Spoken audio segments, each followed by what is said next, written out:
the late 1990s and early 2000s, B2B e-marketplaces were hyped up as the next big thing. For a while, it seemed these were going to transform the lives of supply chain and procurement professionals forever. But they never quite took off, did they? Too far ahead of the technology and change management requirements of the time, no doubt. Indeed, most of the public and consortium marketplaces failed, and of the 1,300 that were launched, fewer than 50 exist today. Fast forward 20 years, and as consumers, we were all enjoying and heavily relying upon the benefits of consumer companies with marketplace models such as Uber, Airbnb, and Amazon.com. And whilst the B2B marketplace model might not be expanding with such speed, it is being applied to more diverse industries and with more success than previous models. If you're struggling to get a hold on your organisation's maverick spend, concerned about the time your team is spending managing non-strategic suppliers, or in serious need of a more unified experience for interacting with tail suppliers, our marketplace might be just the answer to your prayers. Welcome to today's webinar, Going to the Marketplace, the Future of Procurement. Hello, I'm Tanya Siri, founder of Procurious and host of today's webinar. I'm joined today by Molly Dobson, Head of Enterprise Customer Success, Amazon Business UK, and Mary Hetherington, Director of UK Group Procurement, AXA. Prior to her role with Amazon Business, Molly was Head of Buying for European Business, Industrial and Scientific Supplies, and Category Leader for Amazon's Luggage and Travel business. She's also worked for Marks & Spencer, Coca-Cola, and Gap Inc. Mary Hetherington is the Group Procurement Director for AXA UK. Mary has worked in the insurance industry for over 30 years, managing a combination of finance and procurement functions. She has led several large multi-company third-party programs focusing on outsourcing, divestment and acquisition activity and GDPR. As part of a broader initiative to bring more agility to procurement processes, Mary is currently focused on the implementation of Coupa and an effective purchase-to-pay strategy. Thank you both so much for joining us today. I'd love to know about you both, Molly and Mary. I'm sure we've got a lot of people listening, and often a lot of our listeners are up-and-coming professionals, and it's always great to understand people's career journeys. So would you mind if we just talked a little bit about yourself before we get into today's topic? Yeah, sure. Okay, then. Well, Molly, would you like to just share a little bit about your career journey? Yeah, I'd be happy to. Thank you for the introduction, Tanya, and hello, everyone. As Tanya mentioned, I've had a bit of a diverse background across a number of multinational companies and functions. Most recently at Amazon, I had been running a buying team. So I'm very comfortable acting as a buyer, building out planning and buying tools. And after doing that for a couple of years at Amazon, focused on those true business-oriented products, I made the change over to the demand side of our business, running our customer account team for Amazon Business, UK, Ireland, and Spain. So very excited to be working with the Amazon Business team and particularly customers like AXA and Mary. Oh, great. It always is helpful to have worked both sides of the table, the buying and the selling. What about you, Mary? Have you always been on the buying side of the table? Yeah, hello everybody. No, my pathway to procurement hasn't really been as traditional as many in this function. So my history has spanned a number of different roles in areas like customer service, operations, business analyst role, and then into finance. And it was really when I got to finance back in about 2003 that procurement in financial services really began to take off.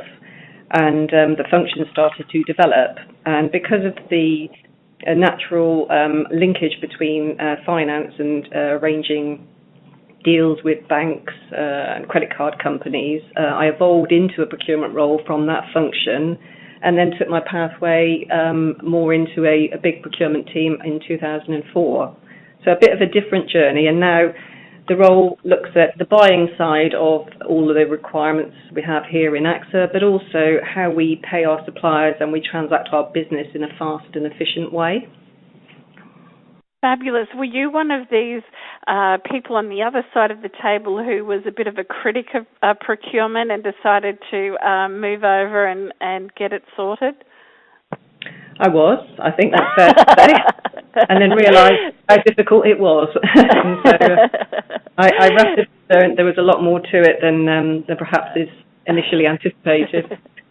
Well, the great news is, Mary, that you've now joined our profession, and you have obviously strong links into finance, which always helps in our roles. So I'm glad that you're now on our side. Look, why don't we get into today's discussion, which of course is about marketplaces. And Molly, why don't we speak with you first? Could you just set the scene by giving our listeners a brief overview of what a marketplace actually is? Sure. Put simply, a marketplace is a place where people gather either in person or digitally to buy and sell goods and services.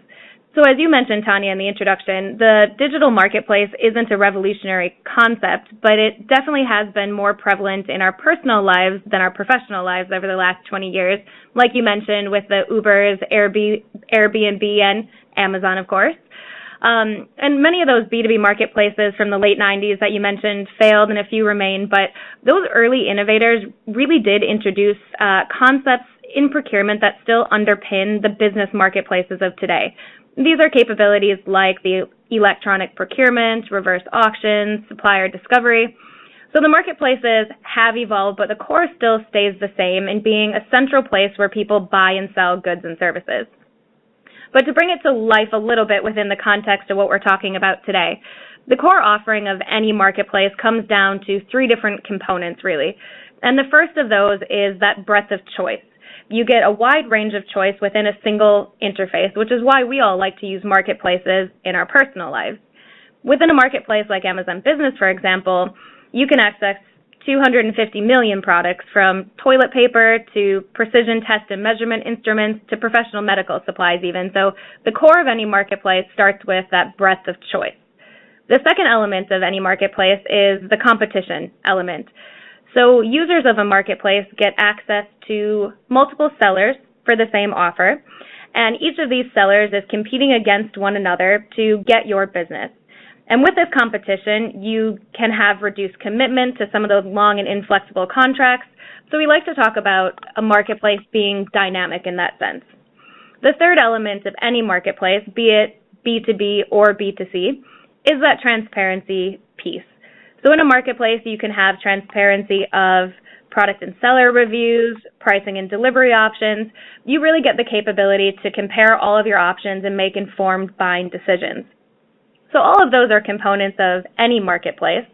In the procurement space in particular, you've got additional requirements with things like the ability to integrate with other procurement applications. You need to have different types of reporting and analytical capabilities associated with your marketplace, and you want to be able to put controls in place. So having access to approved suppliers and items, those are a few additional components that you have to have in a business marketplace.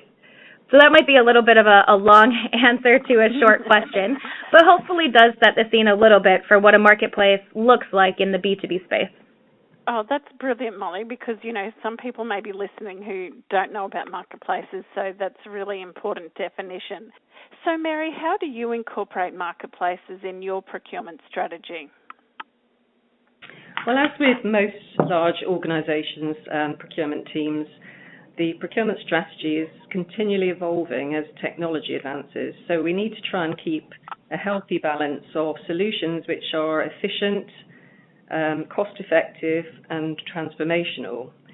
And when we looked at our spend base in AXA UK, we segmented our supply and our requirements into several different categories. Those of a strategic nature, which require a lot more involved activities for purchasing, and those which are more quick buy and tail end spend type requirements.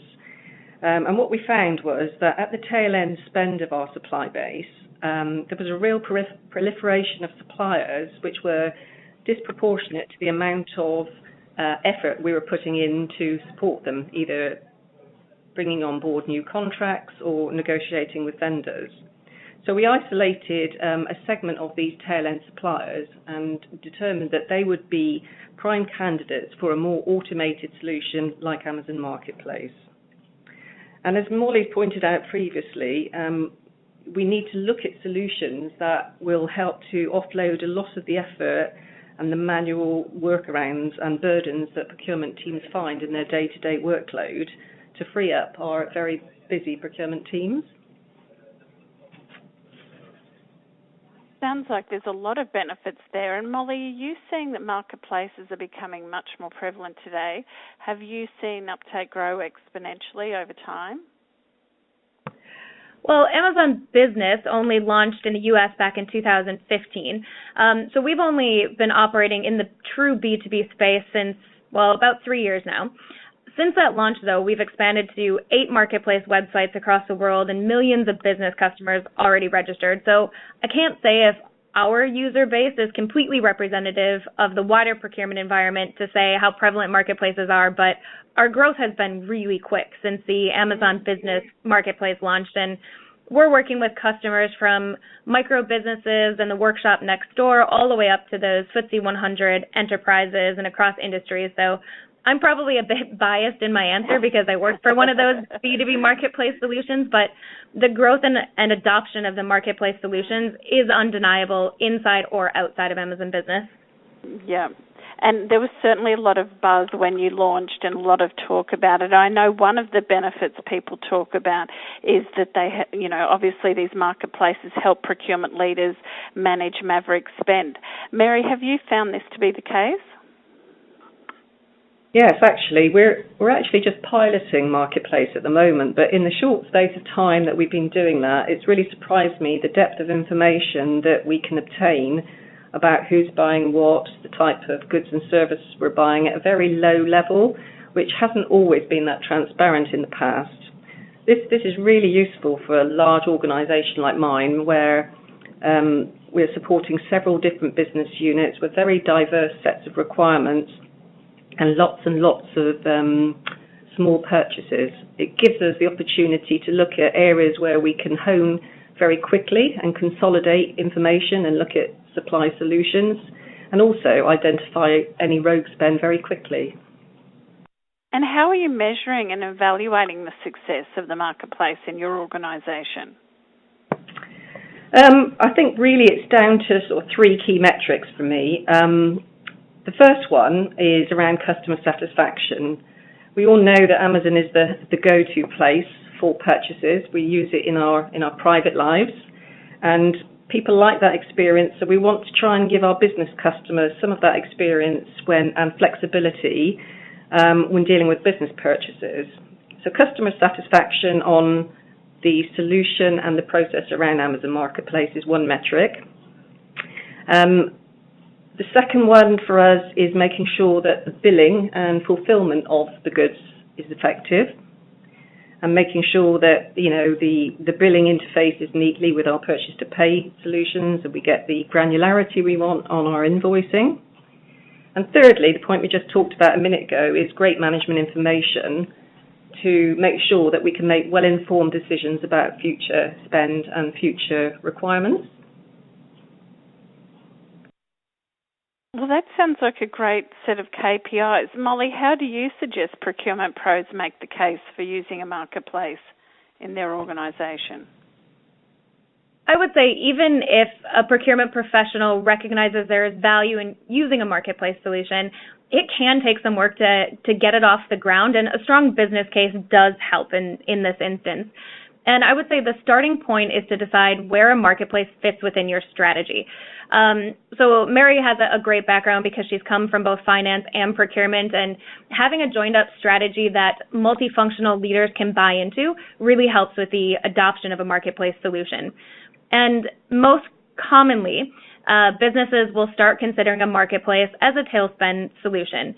It's an opportunity to consolidate suppliers, get visibility, into some tail spend or rogue spend, and most importantly, control that spend without taking up additional resource in a procurement team. So starting off is determining where it actually fits within your procurement strategy, but even more broadly within your organization strategy. I would say, though, there's no reason that you have to limit the use of a marketplace to the tail. That's just the most common place to start. So we've had a couple of customers that we've worked with recently that chose to adopt Amazon Business as a solution for managed spend as well.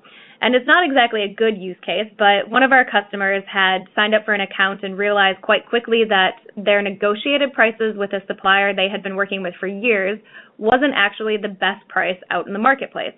So they're in the process of developing a transition plan to move over their managed spend as well. So that's a bigger step to take typically, but no reason why you couldn't. But that starting point is really deciding how does your business want to use a marketplace solution. But more tactically, Mary mentioned a number of KPIs and metrics that they look at to evaluate success of a marketplace, and that's sort of that business case that you need to make sure that the return on investment in your time is going to really demonstrate the value. So at Amazon Business, we use something that we call a return on investment or ROI calculator. And it doesn't matter if it's the ROI calculation that we use or your own, it needs to demonstrate both those hard and soft savings. So hard savings being the product costs, fees that are incurred with shipping, but the soft savings are the ones that might make an even stronger case and don't always jump out as the most obvious, which things like the cost of managing a great breadth of suppliers. So like Mary mentioned as well, a lot of companies face that mass proliferation of suppliers as buyers can't find the products they need. There's a cost associated with that. There's a cost associated with search time and finding items that buyers need. There's cost of PO processing time. So all these elements together can help build a business case for you. And I'm really glad that Mary mentioned that customer satisfaction bit, because you also need to be able to build a case for, are your users adopting the solution or not? If they're not adopting it, you'll see that continued challenge with rogue spend where people try to go around the system in place to get what they need. So all of these elements together can create a really robust and clear business case to demonstrate the return on investment of using a marketplace. So that to me is a critical element to make sure you have that buy-in from the broader business, that this can add value and that it fits within your organization's priorities. Do you see some reluctance in procurement teams to adopt marketplaces, and what sort of reservations do people have? Mary? Yeah, I think the challenge is that procurement have always need to achieve a healthy balance between enabling the business and applying controls. We need to show flexibility, but also proportionality when we're looking at different sizes of purchasing. The challenge with Amazon Marketplace is ensuring we determine the appropriate level of control that gives that flexibility to the business, but doesn't compromise any of our existing preferred supplier arrangement or bypass certain checkpoints of governance as a financial services organization that we need to carry out that perhaps aren't included within the Amazon offering.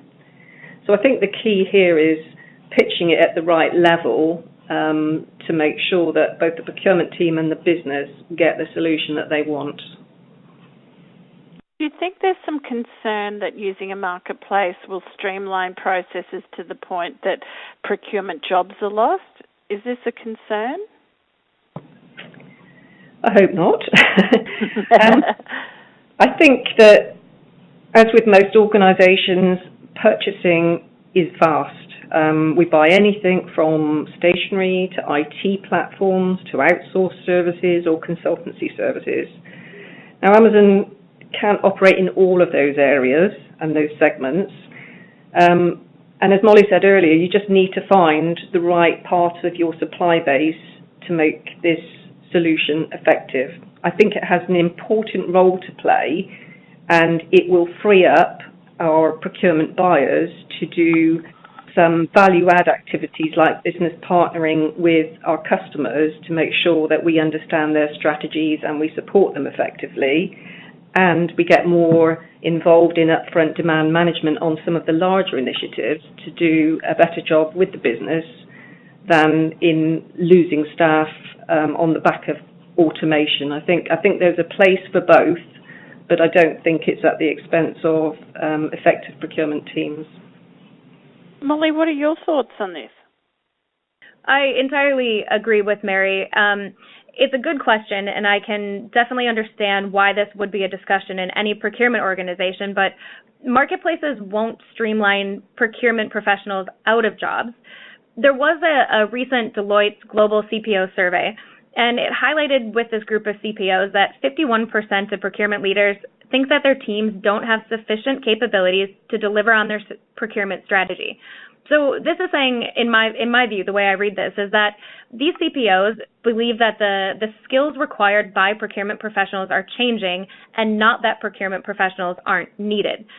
So some of those non-value-adding or low-value-adding activities, those are the ones that are the most likely to be automated or streamlined, but you still need the procurement professional to drive the value-adding initiatives. And these capabilities are more than just tactical skills. That tactical skills in procurement should just be an assumption and the starting point, but not all of the points of procurement. So in my view, the procurement professional's job is going to change and move away from a pure cost focus, the way it probably has been traditionally, to more value creation and business partnership and thinking about collaboration and innovation more than pure cost in that sense, I would say. Just on this whole point of transformation, obviously on Procurious we talk a lot about what we call Procurement 4.0 and all the widespread changes that are going to be part of that. Do you think marketplaces are part of that future? In my view, I would say our business model, the Amazon business model, or any marketplace, it can only be the future if business customers want it. So if businesses indicate they see value in a marketplace solution for procurement, then I most certainly believe that marketplaces will continue to be a part of procurement. Mary, what about you? From your experience, would you agree? Yes, I think marketplaces are an important factor in our strategy. There's continual cost pressure on procurement teams and our supply chains. So great solutions that help automate and expedite purchasing are a necessity to help us deal with these pressures. I think it's also critical that as the marketplaces evolve with the likes of Amazon, that our businesses start working closely and collaboratively with Amazon to say how we think we could drive even more value and benefit through these types of solutions. Absolutely. So, look, for any of our listeners who might be thinking about using a marketplace into the future, how would you advise them to incorporate this into their procurement strategy, Molly? I mentioned a little bit earlier that the starting point is initially defining where a marketplace fits in your strategy today and where it fits in your strategy in the future. So I know a lot of businesses are looking at building out their procurement function to deliver more than it has in the past even. And in this space, it's a sentiment of starting with your vision of the future and working backward from there, and that should drive your actions. So that's the standard approach we take at Amazon in determining what problem we're trying to solve, what future we're trying to create, and work backwards from there. So the business case most definitely helps. I would say now is the right time to be having that discussion, though. We know technology has changed, but more importantly, we know people's outlook on technology has changed, and businesses are under a lot of pressure to keep up with rate of change, innovation, increasingly slim margins, a competitive environment. Now is the right time for procurement to take advantage of that opportunity and contribute to a business's competitive advantage. So I would like to see procurement functions taking the lead on driving business transformation beyond just what might be typically thought as a procurement job. Mary, what about you? How would you advise our listeners to incorporate marketplaces into their future procurement strategy? Well, much in the way that Molly's outlined, actually. I'd probably add to that, though, that it's all about test and learn, really. So we're piloting here. We're looking at some areas of spend that we think are quick win, that are easy to implement. And so we're starting small and then looking to grow once we get confidence around the solution. So it's segmenting your supply base, looking for potential quick wins that are non-intrusive services or goods that you can channel through this solution, and testing for a couple of months just to test the concept. But I think it's obviously not just about the scope of suppliers that you're using, but also the payment processes. How do you pay for Marketplace, and how does that integrate into your purchase-to-pay strategy? Is that through your Coupa or Reba systems, or is it through payment card solutions? All of that in a pilot mode will help you define the best way to fully embed this once you're comfortable. And also, as we talked about a little bit earlier, all of the necessary controls and approvals that are built into a company's purchasing process to make sure that we're getting proportionate levels of governance for this solution as it grows. So, Mary, what are the next steps from your perspective? Well, for me, it's obviously showing the results of the pilot. I think sharing that with the business and our management team to show how effective that pilot has been. Getting customer feedback to see if the solution is as attractive as we think it is. And then assuming that the answer to those questions is yes, and go ahead, we'd like to then operationalize the Marketplace within our supply base. What that would mean is to look at how we fully integrate it into our purchase-to-pay system, and possibly to extend it into various categories of spend. The ones we're targeting at the moment, for example, are things like IT peripherals, where small things like iPhone cases and the like, small property spend, very small items that the property team want, wall boards, and even in some non-standard stationery items where they aren't covered in our stationery deal. So we focused on teams within our business, like the property teams, like the IT teams, to say, don't go out to 10 or 15 different suppliers and then go and purchase. We've given them the focus of the pilot to see how useful this mechanism is for them, and we'd like to extend the service further into those sort of dimensions and operationalize it if the pilot is a success, and we hope to do that within the next 3 to 4 months. And if I could add to that also, one of Mary's other next steps is going to be, like they're doing, continue to give feedback to a service provider like Amazon Business to make sure that we're able to take on board her voice of the customer and ensure that we're delivering a solution that actually works for AXA. Yeah, I think that's really important, because there's a bit about Amazon. What other goods could you offer that would be attractive to a large organisation like AXA? And then there is, how can we work together more effectively to make our processes and our billing and our goods receipting more automated to mutual benefit? So I think working together to try and improve this solution iteratively is quite key. Molly and Mary, thank you for joining us today.